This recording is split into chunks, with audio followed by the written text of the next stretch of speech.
The Power Factor Show with Rick, Steve, and Caleb. Episode 38. Setting up an IDPA state match. Gun Rights Radio Network has the best pro-Second Amendment, pro-gun rights podcast available on the net. The podcasts are absolutely free when subscribing using iTunes or Zune Marketplace. Or if you want, you can just listen from the website. Make sure you visit gunrightsradio.com to subscribe. Podcasting freedom, one episode at a time.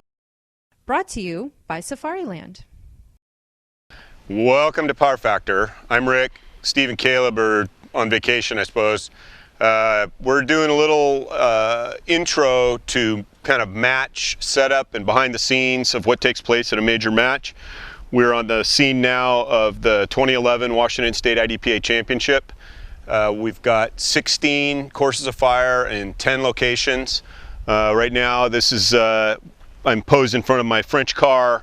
This stage involves a prone shooting underneath the car. So we've got just a facade of a vehicle. We'll be shooting under it at 3 targets down there.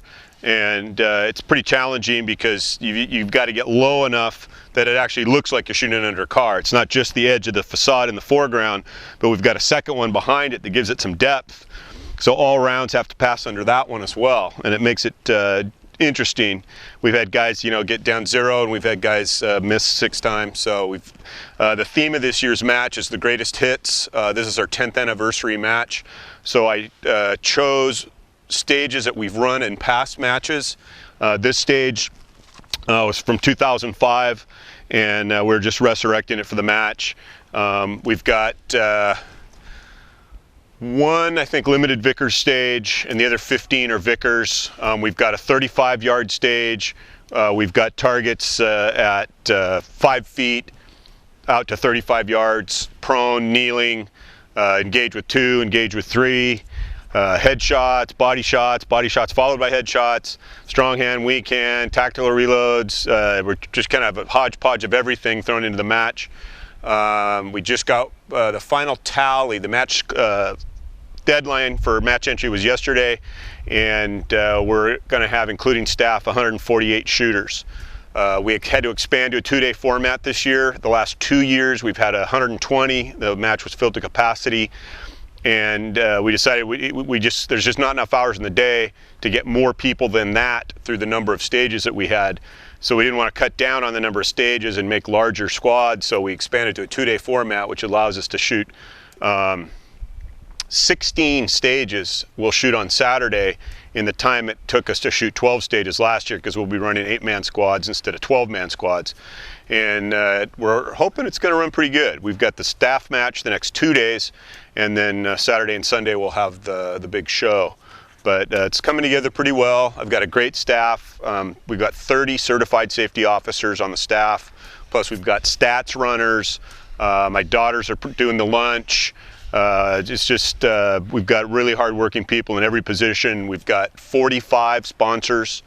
That's a record for match sponsors. We're going to have a cool little prize for everybody. Then we're going to do prize drawings at the end. We've got a backup gun side stage. Everybody who shoots the side stage will have a chance to win the gun that we're shooting. Likewise, we've got a rifle side stage. It'll be steel plates at about 50 yards. And everybody who shoots the stage will have their name thrown in the hat to win I'd say a rifle, but it's actually an upper and a lower, upper-lower set from an AR manufacturer that's sponsoring the match. And the gala atmosphere is just overwhelming, let me tell you. But we'll do a little more walking around the range and show you other stuff that's going on. We're on our way to do a little last-minute configuring on a stage that's, even though we've run it at a past match, it still seems to be causing us a little trouble getting everything aligned the way we want it. So let's go have a look at that.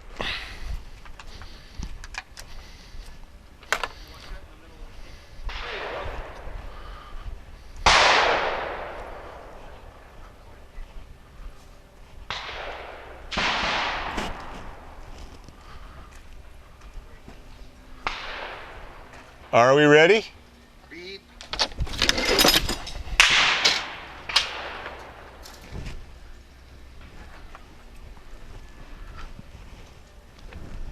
Oh, we need to get a screw. Yeah, That's pretty cool. Now, are you intending to cover that at all? Because, well, the whole point of having that wing come out is that it appears from behind something. Well, the reason we did it is we did it with that there. Without it, it was too quick. Okay. It was just to slow it down. Oh, that's all it does? That's all it does is slow it Okay, because I think Mike's vision was that it actually appears from behind something. Yeah. Well, we're going to bag that? With the cable there, we could, but it's kind of, I'm with the trying to... Well, yeah, you'd have to cut a slot in it or something to allow the cable to come through. Mike could do that tomorrow when he shows up too, if he's intending to. Yeah, if he's got some kind of a plan that of how he was gonna incorporate the wire into the. And it'd be nice. The trip lever. Now I see where you were going with that. Yeah. That's cool. Low tech, but cool. Yeah. Now, did you get the gun butter on there, or? No, actually, it just started. Oh, I do have a can of grease here. If you have anything that needs lube. Okay. The non-drop turner, Scott, the non-dropping turner in Bay 3. Yes. That one. Oh, you did that one. Okay. Okay. That's why I went home and got the grease. Yeah. Okay. I'd say this looks great. Okay. So here we are on stage 1. This is a stage I think from the 2003 match maybe, and the scenario is a jailbreak from the Mayberry jail. So you're tipped off that there's the bad guys have arrived, and you hear Aunt B screaming, from the other side of Goober's garage, and so you jump up from the table. You're what's his name? Not Andy, not Sheriff Andy, Deputy Barney. You're Barney Fife. Then you only have one book. Oh, that's right. Okay, so you're Andy. Yeah, so you're Andy. You're sitting here at your desk. You hear Aunt B screaming. So you jump up. There's a pressure platform here that activates the mover. Come to the first cover position. Oh, is it ready to go? Oh, let's do it then. Okay, when I step on the activator, it'll start you'll see the first bad man come bolting out of the jail. Got to put 2 rounds in that guy before he disappears. 3 more fixed targets pie around here. Then you've got another activator. Come up here. We've got our clamshell. Watch out for the no shoot. 2 more targets that are also obscured by the no shoot. And then even though you can't see it from here, you got to remember to keep pieing around and get T6 here. So this is kind of a fun one. It was fun the first time. It's fun now. So yeah. So that'll be an entertaining one for the crowd. And we've got our first celebrity shooter this year. Just I think it's coincidentally Massad Ayub was in town to teach some classes at Firearms Academy of Seattle. So both Massad and Marty Hayes are going to come up and shoot the match. So that'll be kind of fun. We should have really good competition in both of our revolver divisions, because Moss is shooting SSR and Marty is shooting ESR. So that should probably mean we'll have hotter competition in the revolver divisions than we've ever had, because I think there's guys that are stoked to shoot against them. So yeah, let's move along here and check out another stage. Mostly what I do is just kind of since I'm the match director, I just direct people what to do, I directed him, to finish this stage. We'll go over here and take a look at what's going on in Bay 3. First 2 bays have 1 stage each. We gotta make sure this stage has bay has 2 stages in it. So this one is it's called, as I recall, it's called something like uninvited visitors or something like that. So as you're backing into your garage, bad guys jump out of the bushes, so you engage the first 2 from the car, seated in the car. Then you go into the garage and there's 2 more, sort of like a little home invasion kind of a deal. Pick up 2 more, and then we'll do like a tack load, bring them hot over to this stage. And this is supposed to be you're at a car show, in this case a Mustang club. So the scenario is you're standing here with a cup of coffee in your hand, chatting up somebody when this gang, I don't know, the scenario escapes me, but you've got this some kind of gang activity. They've burst onto the scene at your car show. So you push your buddy to the ground, and then using your GT500 as low cover, shoot over the hood. We've got a clamshell that pops up with a no shoot in front of it. Then we've got a non-dropping turner. And then after engaging those two over the hood, you've got to come around here and engage this target around the front of the car. So we fiddled with this for a long time trying to get the spacing right, because initially we had the box too close to the front of the car, and somebody could essentially kneel like this and shoot the whole thing from right here. So we spaced this out some more, added some depth to this, so that you couldn't just kind of get in one position and just move around. You had to come here, shoot over the hood, and then move all the way around here to get to the last target. So that turned out pretty nice. And these, again, this one was from like 2007, 2008. I think this one was from like 2003 or 2004, so old favorites. We can walk over to Bay 4, see what's going on over there. We've got 2 stages there too. One of these is one of my favorites of all time. Since I got to choose the stages, I picked them because I enjoyed them when we ran them the first time, but also because there are stages that kind of lacked controversy. So here we are in Bay 4.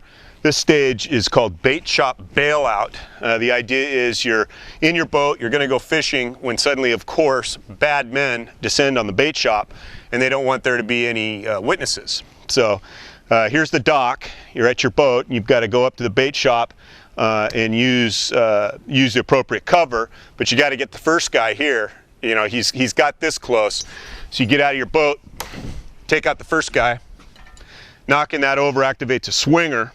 So after you knock this down, you draw, take out the swinger, move down the dock, and then you've got the windows of the bait shop here as cover positions. All shots have to be fired from the dock. If you fire around with your foot in the water, procedural penalty.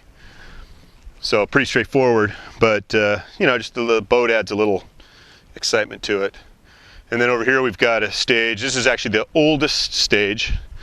This is from the first match we did in 2002, where it's just like another, again, a home invasion deal. You're sleeping in your bed. Bad men, you know, they're everywhere.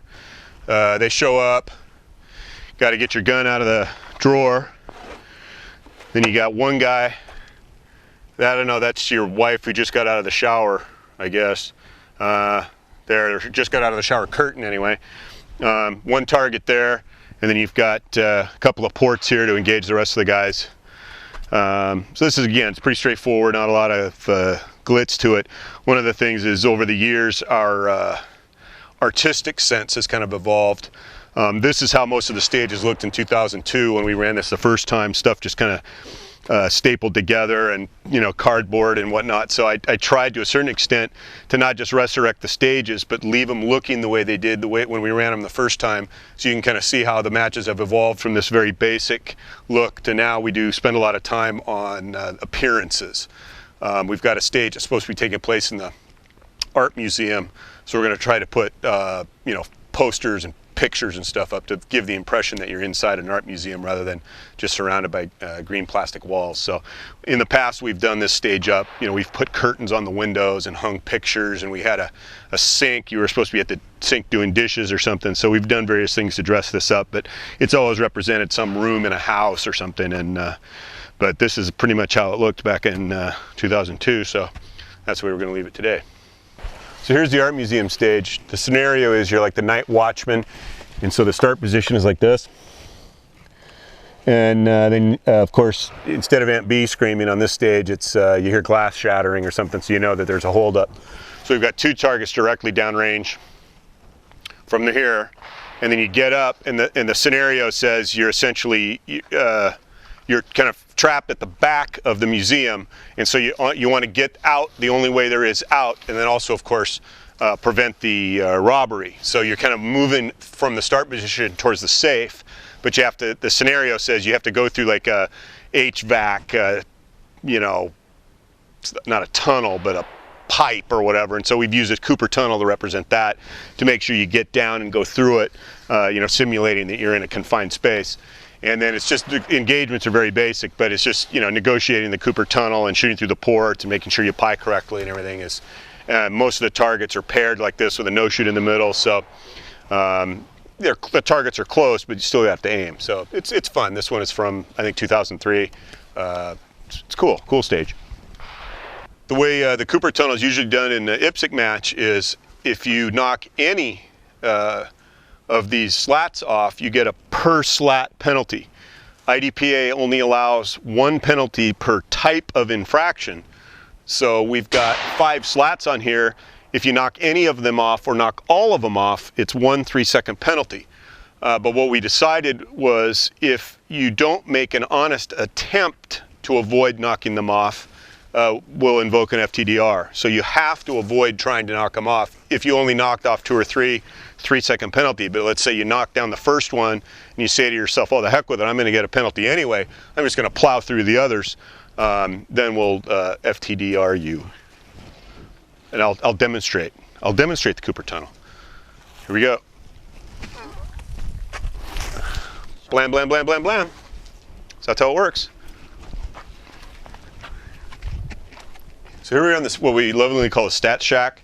This is where we do, on a regular match day, we do our match registration here. People would get their score sheets, pay their match fees. What we're going to use it for this weekend is confirming that people, confirming their division and classification. If anybody has bought a hat, we've got a record of who's bought a hat, who's bought a t-shirt. We'll distribute those.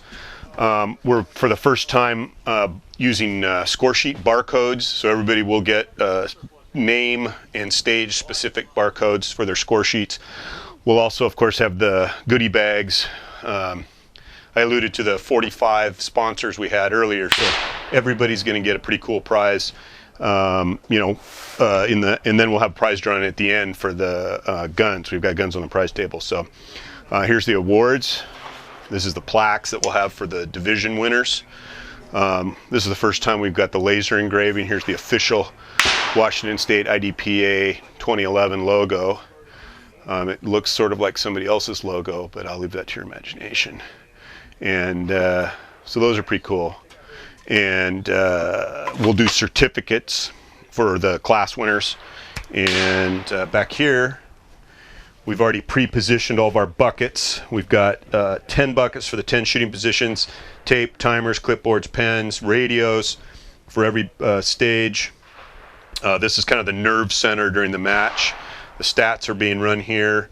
We've got a network, so we can do 2 guys doing data entry at the same time, which is speeding things up.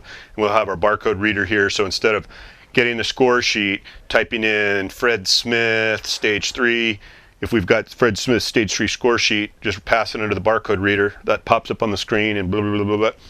And so we think, based on some kind of analysis of past matches and data entry times, we should, I think, probably have the match results, within a half hour after the match is done,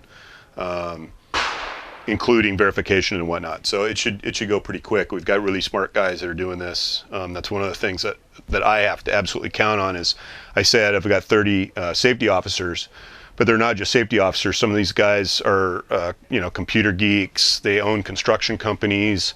If I need something built, fabricated, whether it's metal, wood, somebody can weld.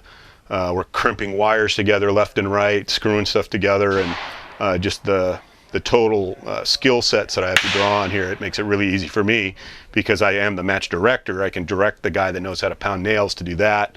I can direct the guy that knows how to paint to do that, and it just makes things go really smooth. So I think it's going to be a good match. These guys have a lot of experience. Some of these guys have been doing this, they'll take 3 or 4 or 5 days off from work to be here to set up, shoot the staff match, work the match on the weekend, and it makes my job a lot easier just to have these guys with the skills that they have. So it's going to go pretty smoothly, I think. As I alluded to earlier, some of the courses of fire are set up in the way they appeared 6, 8, 10 years ago, and others are more recent. And just to kind of illustrate the evolution of our stage decorations, this is a car that was used at the 2007 match. As you can see, it's fairly basic. This is a car that we're going to use on another stage. We'll have a threat target and a non-threat inside the car. And so just to give you an idea of how sophisticated we've come with our artistry, here's 2011 and there's 2007. So a little bit, we've gotten a little more artistic as time's gone by. But yeah, it's just an example of how kind of seriously we take our art at this match, as well as our, the competition and whatnot. So the process for putting together a sanctioned match that makes it different from a local club match is at a club match level, the match director is the ultimate authority. He can approve the stages, design the stages, say this is good, this is right. But if you're putting together a sanctioned match, the courses of fire have to be approved by the area coordinator. So you have a higher authority who's kind of looking over your shoulder.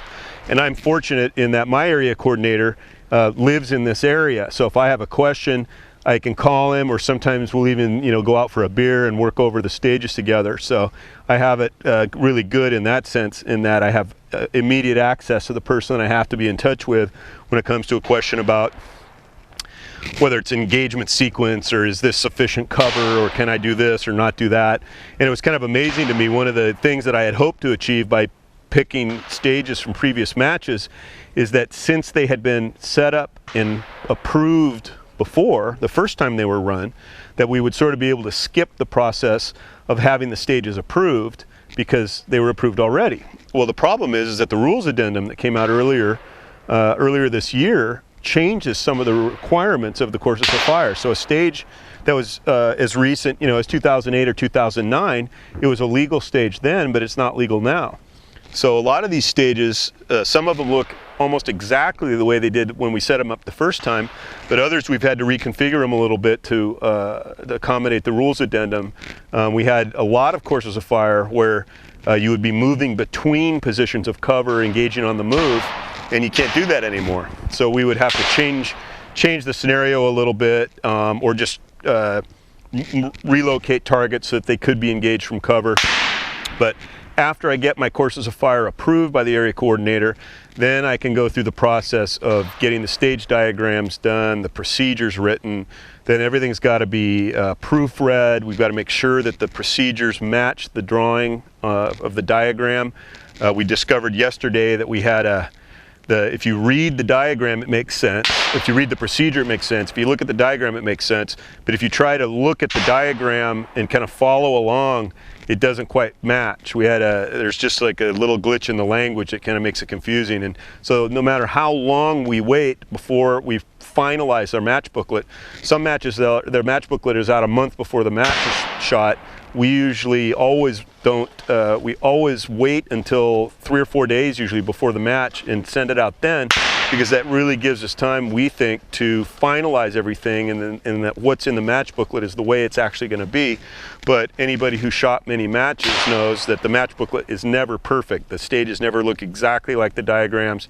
The procedures will usually have, white out on them or whatever. So we found one procedure where it says start here and go to position 1 when you actually should start at position 1 and go to position 2. So, we'll just make a little note of that and tell everybody during the shooters meeting.